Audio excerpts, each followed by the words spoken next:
I teach at Oklahoma City University. I'm going to talk about the new state standards for science and kind of what that means for us in early childhood.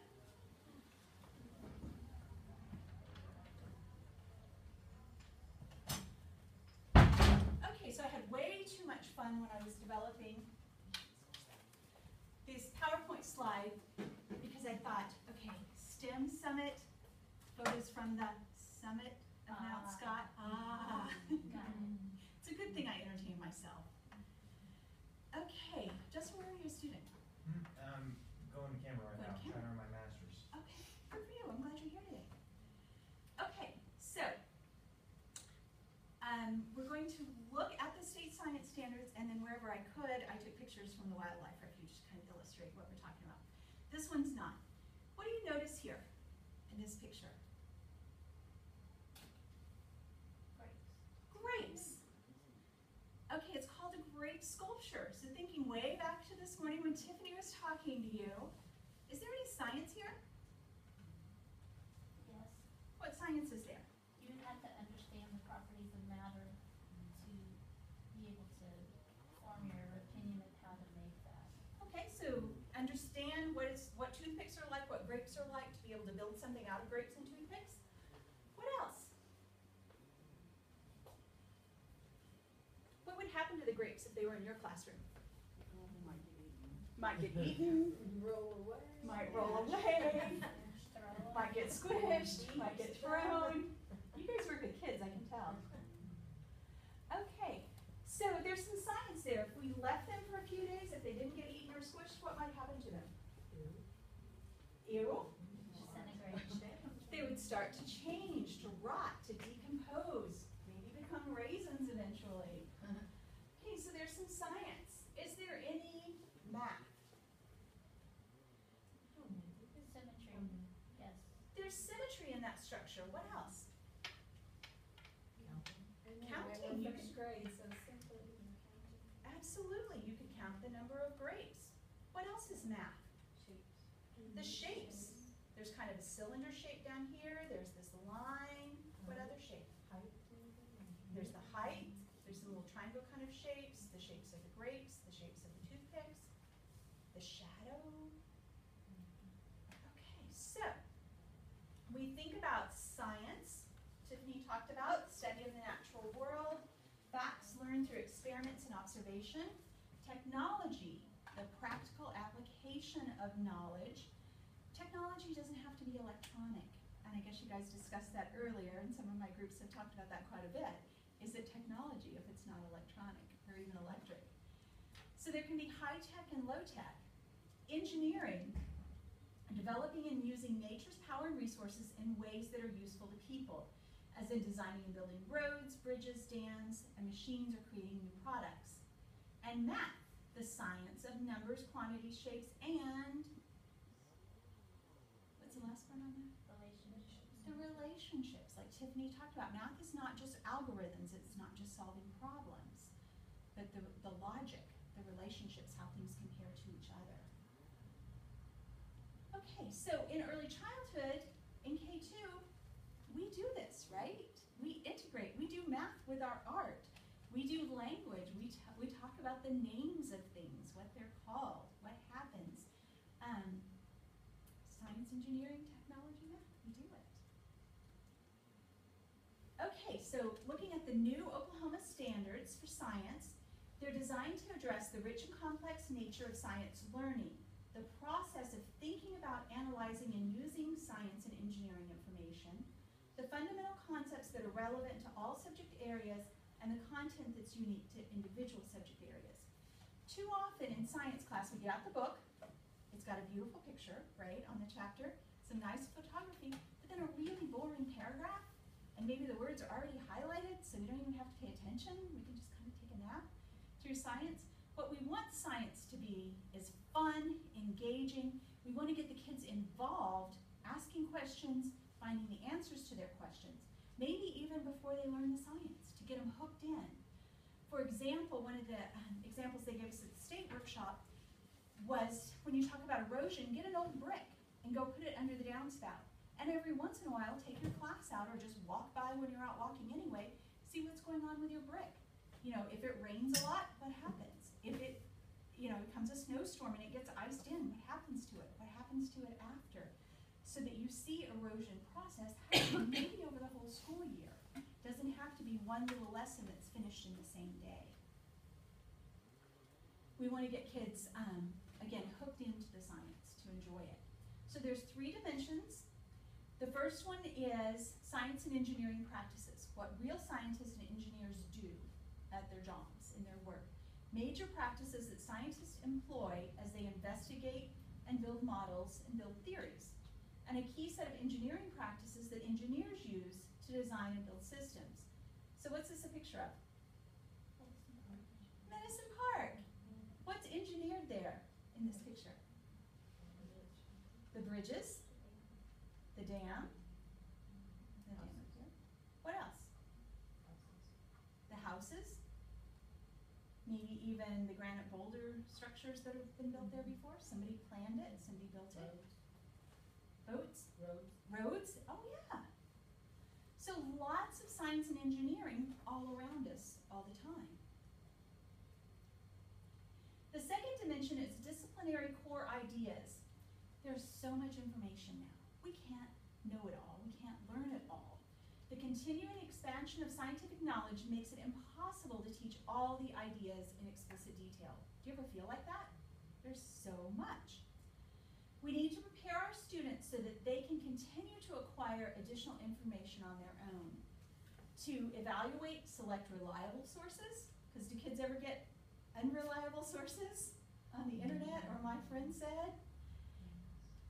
And scientific information well beyond the K-12 school years. Out at the wildlife range at the visitor center, you guys may have seen there's wanted posters for the non-native species of plants and grasses. And they want you, as you're out walking around, if you see them, to tell them, because those are invasive and they want to get rid of them. So it's kind of fascinating to think about, you know, that there's grass they want here and grass they don't want. That's the kind of thing we can keep learning about. This picture is my favorite one that I stole off the internet, because it starts with the person's feet here. I think it's probably on Mount Scott, the little observation tower, but then it goes all the way to the edge of the globe, the way they've done the photography. So the third dimension is cross-cutting concepts, a connective structure that supports children's understanding, facilitates student comprehension, and aids in connecting knowledge from various disciplines into a coherent and scientifically based view of the world. See, I did that, view of the world. So we want kids to take, like Tiffany was talking about, things from your math class, things from your science class. Apply those things in other areas so that they make sense and help the kids make sense of the world. Okay, so there are 8 science and engineering practices. You guys really look like you're falling asleep, so let's do these together. Number 1. We can do that. Number 2. Develop and use models. Number 3. Plan and conduct investigations. Number 4. Analyze and interpret data. Number 5. Use mathematical and computational thinking. Good job. Number 6. Construct explanations and design solutions. Number 7. Engage in scientific argument from evidence. And number 8. Obtain, evaluate, and communicate information. Okay, do we do these things in our classrooms? Absolutely, we've got this. Okay, so these engineering processes, again, this is from your standards. You can start anywhere on the circle. You can go backwards and forwards. Ask and identify the need and the constraints. Research the problem. Imagine and develop possible solution. These are things real engineers do. Plan and select a promising solution. Create and build a prototype. Test and evaluate that prototype, and then improve or redesign as needed. Now, what does that look like when we put a kid in the middle? Somebody said chaos. I'll give you an example. This is from a 2nd grade that I know about. In this classroom, one of the kids said one day, you know, our door opens and shuts a lot during the day. And so the class thought about that question. How many times does the door open and shut? How could you find out? You could count. What else?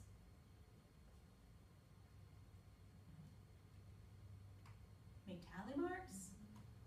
What might happen if you're counting? You might lose your place. What might happen if you make tally marks? What? You might forget to make them. Somebody told me that her class, they forget to make the diagonal one after 4. Sometimes there's 5 or 6 and then a diagonal, so it's hard to count the tally marks. So what these kids decided to do, they had this problem. How do we know how many people are coming in our room or how often our door is open? How can we solve it? They thought of ways they could solve the problem, how they could find the answer. What they decided to do, someone had the idea of taking a roll of adding machine tape and running it down the door jamb and then putting a marker, taping a marker to the door. So when it opened or shut, it would make a mark. So then, and I don't know how, but they did, they built a prototype and then they figured out how it worked and how to redesign it, these steps here.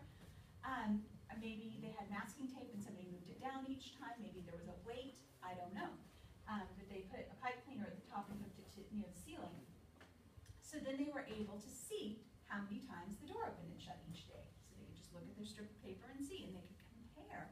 So then their question was, which day of the week, on average, does the door open more? What do you think?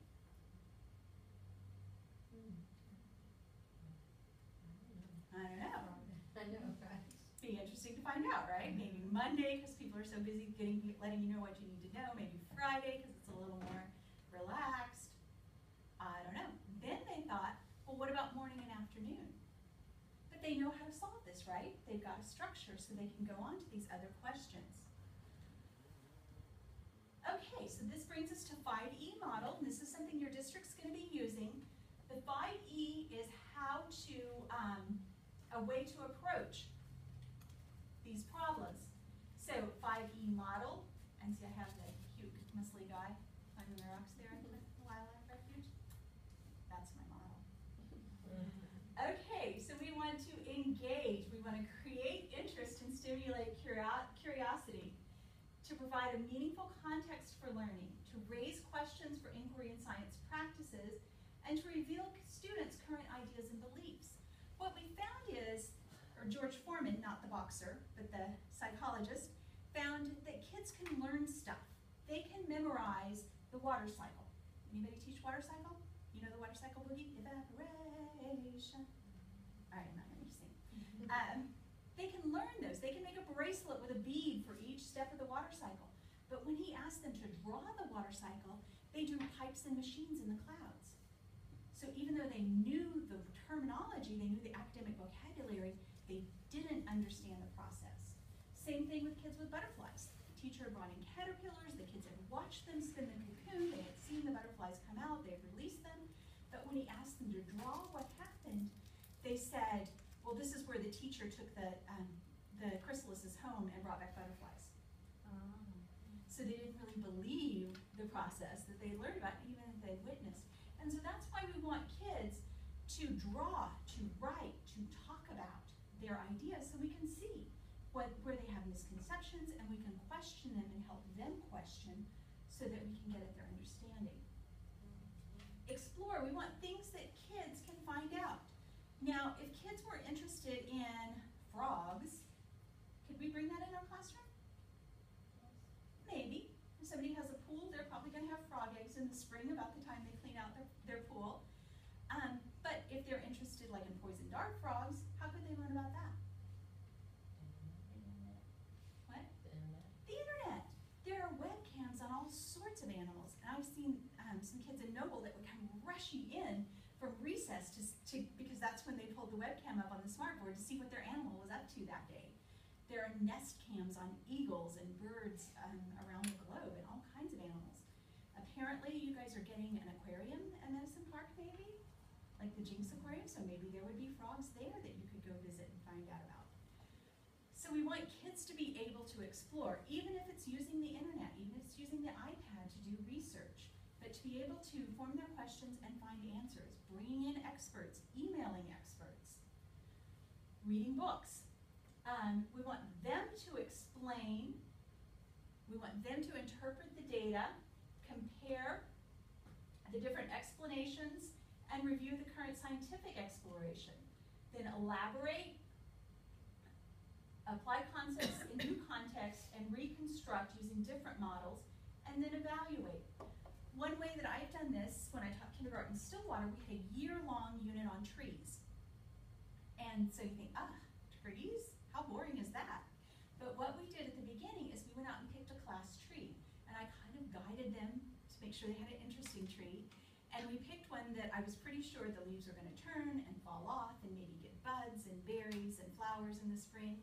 And then each month we went out, each kid took a clipboard and a half piece of paper and drew the tree. And then we had a big enough room with enough space on the wall that they each had a space with their name. They would tape their picture of the tree, and the next month tape it on top, and tape it on top, so that they had books they could flip through, and they could compare to other people's books of the tree, and at the end make a book. So the evaluation at the end was the book they made of their tree through the year and what they could tell you about it. Another evaluation we did at the beginning of the year, we had them draw a tree and a leaf in August, and then again in May, draw a tree and a leaf, and notice the details and the differences of what they put in their drawing through the year. And we also did leaf rubbings, and we did had tree cookies where they counted the rings and learned different things about trees through the year. But it wasn't every day, it wasn't even every week, but it was something that was ongoing. So the evaluation doesn't have to be bubble in, doesn't have to be standardized. It can be just a normal part of your classroom life.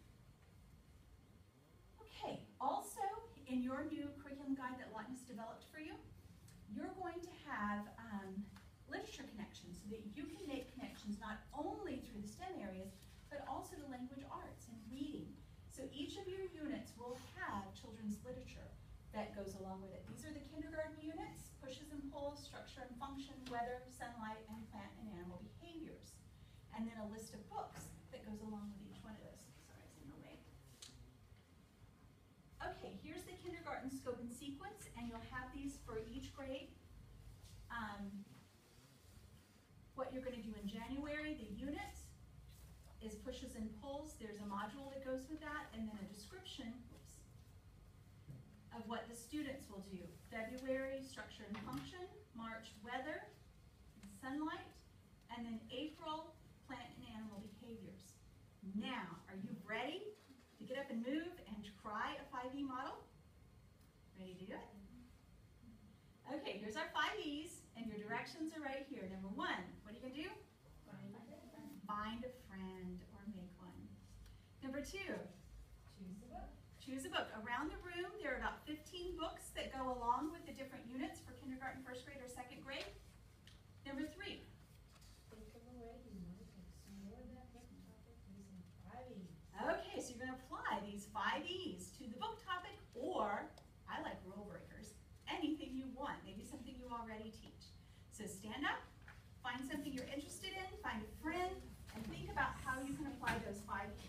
You can be my friend.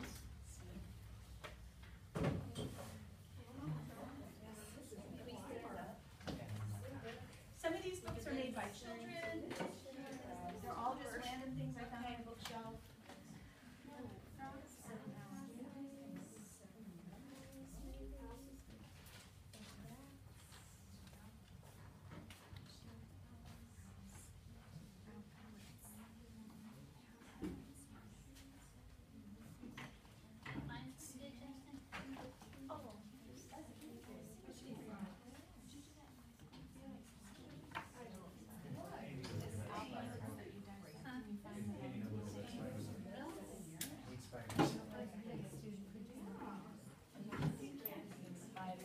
I have to tell you about this guinea pig book. Not only did the kids do the book, but then they sold them to the parents, and suckers like me do great fundraisers as well.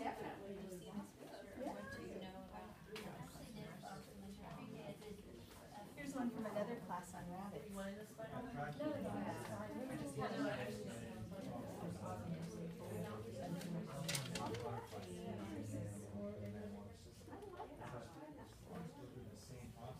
he squeaks when he hears it.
to share with the group? Because we want to hear your great ideas.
Something's bugging about that show. Out of all the songs in the world to make it theme songs, why? I don't know what's wrong. Is it on the list you got? Yeah. Interesting. Okay, who's ready to share? How are you gonna do 5Es, or how do you already do 5Es? I'm sorry, I didn't hear that. Share what you were just talking about with the rest of us. How to use 5Es in your classroom. Well, she happened to choose a book on guinea pigs, and I have guinea pigs. Oh, sweet. So, and I used to have them in my classroom, but the classroom I'm in now doesn't have a sink, and so. So it's harder to keep it clean. But they did have to earn, like, so I have 2 guinea pigs now, so they had to earn a visit from one of the guinea pigs. Oh, sweet. So they can still come and visit your class? And then, of course, we did, I pulled up some things on the computer about them and showed them that they actually got to watch. And, one of the best, I have guinea pigs. Guinea pigs are very social animals. They're great for classroom pets. And my guinea pigs were trained, or they trained themselves, I guess, like they knew when they were getting a treat through the refrigerator door. When I'd come in the morning, I'd go to the refrigerator, get out their carrots. And so when they hear the door opening or closing, they start getting excited and they squeal. So I was telling the kids, they're like any animal. They know when something's coming. The condition. That's what I was looking for. We would have them. The kids sit in a circle. And the guinea pigs would come up to them, and they'd observe like their little mouth was a little bit different. They could see their little nose twitching when they were smelling, and talk about how they're learning about their environments and everything. But it was fun. Okay, so this engaging, of course, just having live animals engaging, right? And then exploring, the kids could start to notice behaviors, maybe wonder why, maybe try to figure out. I do draw the pictures. The kids would draw, like journaling, write about the guinea pig. Absolutely. And I think there was a thing in there about like which foods they preferred, so you find out which foods are safe and then set up an experiment, or let the kids design an experiment to see what they like. Cool. And then evaluate, how would you know what they learned? She would just get them to draw them and tell them, draw me a picture of. Because they do, like in your book or this book that they have, the kids, even without being told, would start drawing pictures.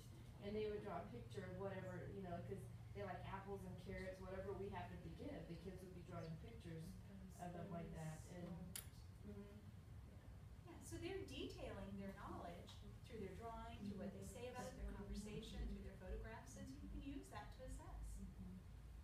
Cool, thank you. All right, who wants to be next? Who's ready? I think we can go, as far as engaging the students, we were just kind of, first of all, I think if you just, Like Brenda said earlier, but we could use the internet to pull up information about the subject matter that we're gonna present, and that way they kind of have that first introduction and visual to it. and just like asking, ask a question, questioning, just kind of a basic question to kind of get them interested in that, or did you know, give them a fact, did you know this about, we're doing leaves, I guess leaves, different kinds of leaves, nature, so I suppose just getting them in by asking them a question and telling them a fact about trees, and then kind of start from that manner. And then as far as exploring, we would take them outside to look at different kinds of trees that we see outside, and that's kind of a fun way to kind of help them to explore, that's what exploring is, to see, you know, I was and get thinking, their hands on things. I was thinking about fun facts. My son learned that, and he loves this, loves to say it. More people die each year from coconut trees than from shark Yeah. attacks. I'm gonna Interesting, throw another right? one. I mean, you didn't write interesting facts about that they didn't probably know. And along with the exploring, we talked about, she was saying how she takes a nature walk and gives them a bag and they can put different things from nature. And it doesn't just involve, you know, leaves or trees basically, but, you know, different things from nature to kind of talk about too.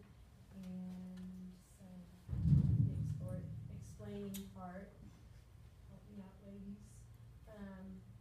I guess just explaining what they've learned about the different kinds of trees and what they've, you know, learned.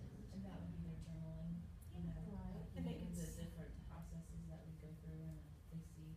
'Cause again, with the library, then you could take it as an extension, how to actually grow something, and then they can document that, and then your evaluation would be, or your assessment would be that journaling, like we've talked about. Well, and if we wanted to also, I mean, from beginning to end, you know, what the trees look like from the beginning, and then through the seasons, you know, kind of just expand, continue with it and kind of go And that route. even noticing the difference between the pine needles and the cedar scales and the Mhm. oak leaves and all the different oak leaves and all the different types of oak we have. Mm-hmm. So yeah, that could be really interesting. I'm really interested in nature and getting kids out even in the schoolyard because that's nature, right? Right. We don't have to go even to the wildlife refuge. We don't have to go to a park. Nature's all around us. Do we have nature in this room? Yes. Yeah. Because we're nature. Right. That's part of it. We got a lot of plastic, but there's probably some wood in here somewhere. But yeah, even us. But Richard Lau found that we're more disconnected from nature than we've been any time in human history. That the average third grader in America can identify 3,000 corporate logos, but not 10 plants and animals in their own yard. And we can change that as They have more teachers. screen time than they do nature time. Exactly. Yes, even though some of the screen time may be about nature, it's not It's not the real, same it's when not you the real experience life. And we know ADHD decreases, depression decreases, just 5 minutes, a 5-minute walk, or even a window and not having your windows covered up. Even a picture of nature, we see some improvement. But we're just so disconnected. One kid said, I like to be indoors because it's where the outlets are. Okay, Crosby Park, what did you guys come up with? Well, ours was on owls, and we just, we could begin by engaging them and asking them questions like, what do you think of when you think of an owl?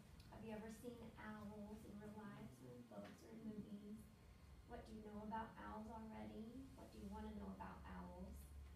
And then to explore, we could find real pictures of owls on the internet or in magazines, and read books about owls, show diagrams of the different parts of the owl. We can talk about how they're a type of bird, and birds have feathers, and we can also tell them how scientists can dissect owl pellets to discover And what the kids owl. can do it too. Yes, that's what she was saying, you can order owl pellets. Yeah, or and you something. want to get the ordered ones, you don't, the ones you find, Mhm. you can put them in the oven, but one of our biology people was saying that's not good enough because an autoclave has pressure, so the ones you buy have had heat and pressure to sterilize them. In your oven, you can just you can like wrap them in foil and put them in your oven, but that's just heat, you don't get the pressure, so they're not as sterile as the ones you buy online. But for Amazon, you can get like 24 owl pellets for $15 or something, it's not bad. Yeah. And some of them have like good skulls and good skeletons you can put together, yeah? And then we could also bring in how they're nocturnal and talk about other animals that are also nocturnal. And some people we know. Yeah. And then to evaluate, we could just, each day when we learn new information, they can draw a picture in a journal or, you know, just make a Each one couple can document. of what they've learned each day, the new information they've learned about owls. And at the zoo, a cool thing they have are owl. They have an owl wing and a raptor wing. I didn't tell you guys this yet, did I? I'm losing track. But you take the owl wing and you can move it really hard, and there's no sound. And then like the buzzard wing, you do it and it's loud. You know, lots of noise in the feathers. And so then they ask the kids, what do owls eat? What do they mice, little creatures that scurry in the leaves, so they need to sneak up on them, be stealthy. And so that's why their feathers are silent in the air. But then buzzards, what do they eat? Dead stuff, so they don't need to sneak up. Isn't that cool to think about?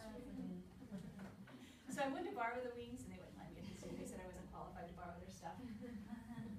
So what about you guys? What did you come up with? We were going over frogs, and frogs can be really popular amongst young children. Like guinea pigs, they can be brought into the classroom, and like the life cycle of caterpillars and butterflies, metamorphosis can be studied with the frog cycle, or from tadpole to frog. And a lot of comparisons can be made, which types of poisonous, which aren't, and what are the differences between frogs and toads. It's the different environments that frogs can live in, even on the same continent. And because you can find frogs pretty much everywhere except Antarctica. Which ones live in swamps, which ones live in jungles, deserts, or just freshwater lakes. So all kinds Even of by the different oceans. habitats. Yeah. So the kids can investigate that, they can use the internet, they can maybe have an expert come out or maybe go somewhere. You guys get the aquarium at Madison Park, maybe? They'll have frogs. That'd be cool. And it can be integrated into other lessons, like what humans have thought of frogs over the years, because some have seen them as good luck, some as a bad omen, and depending on where they lived. Yeah, one of my students, she didn't know her family, but she was from Truckee Island, or the island of Truck. She was Truckee. And, but she was always terrified of frogs, and she had lived there like as a toddler. Well, then she found out that there are like really, really poisonous frogs there, so it kind of makes sense that she was terrified of being down by frogs. So there's like cultural dimensions to that too. Okay, excellent job, excellent work. All right, so this is back from the State Department, and this shows you the 3 domains: Earth and space, physical science, and life science. And then the standards under each of those: the Earth's place in the universe, Earth systems, Earth and human activity under Earth and space. Makes sense. And then the ones for physical science and life science. And you can see where they're going to be visited in elementary school. In kindergarten, which ones you're going to hit, and then of course more in 1st grade, more in 2nd grade, and then even 3rd, 4th, and 5th. So that you know the kids are getting these things again. The time that you talk about it or teach about it won't be the only time that they get to talk about that subject. Which is kind of neat to see what's coming and what's past. And that will be in your guide that I believe you got today. Okay, 1st grade, the units are waves, light, Earth and solar systems, heredity, human impact, and structure and function. And then 2nd grade, one of the units is maps, so I put a map of the wildlife refuge here.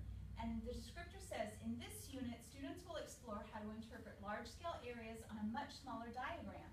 Students will analyze and interpret information from maps to determine the locations and types of landforms and bodies of water. Students will then use these observations to find patterns and use the patterns to gain a better understanding of the world and the working systems around them.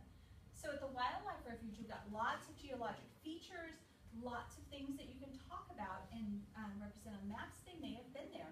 If not, you can look at your playground and make maps or use maps and help the kids see the representation.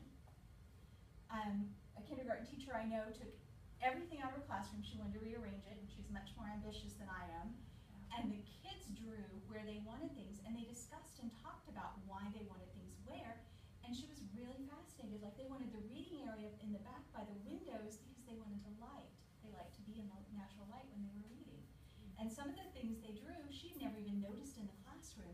Like, a bunch of kids had balloons, and she's like, where are their balloons? And there was a column, and on the back side of the balloons, back side of the column, there was some balloon, like, I don't know, little sculpture things, that the teacher had never even noticed. And they all drew the clock huge.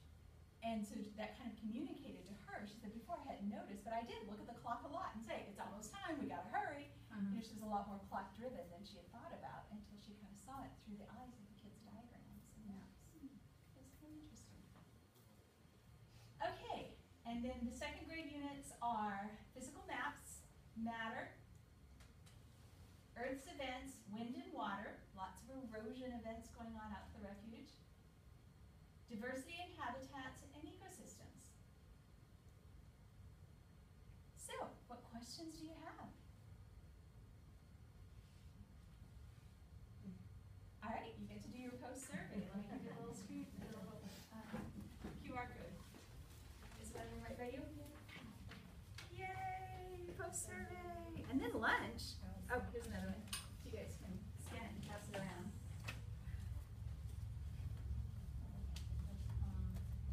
So you have this, right? We got this. Yes, we do.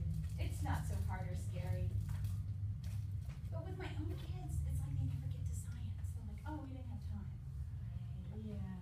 But it can be That focus, you know, engaging, that it can be usually reading and math, and you can integrate it, Yeah. you know, I think that. And I think it makes reading and math more interesting when you do encourage the business. But yeah, teachers are stressed out. Stinking test. Yes. And the kids are stressed out. I'm just glad to have a pacing calendar, that's real nice. Okay. Yeah, it's a more interesting. I'm And watching the how I'm pacing learning. calendar that I put up is Lawton, but they said anybody can go to the website and use it. So Lance said that they're willing to share. Mhm. So that's very nice too. Because it would be better probably if people didn't have to start from scratch. Oh, yes, definitely. And did I tell you about the bundles? I keep heard about things this straight. in the last group. Okay, so their teachers across the state are finding which standards seem to go together and creating units and putting that on the State Department Science website. So you can go there for your grade level and click on the bundles and see lessons that work for other teachers. That was on the State Department website, you said? Well, it's going to be. There's a link for it, but when I clicked on the link, it said coming soon or something. So it may be there now, but it should be there in the future if it's not yet. And I think there's a link to it from the Lawton Academic Standards for Science, the framework.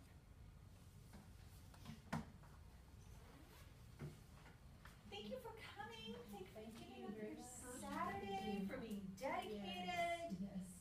spending your day sitting here listening to people yammer on about stuff. And now it's lunchtime. Yeah. Thank you. Thank you.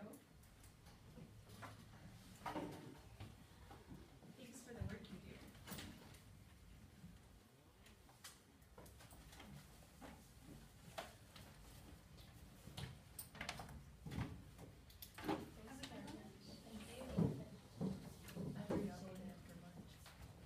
Good luck.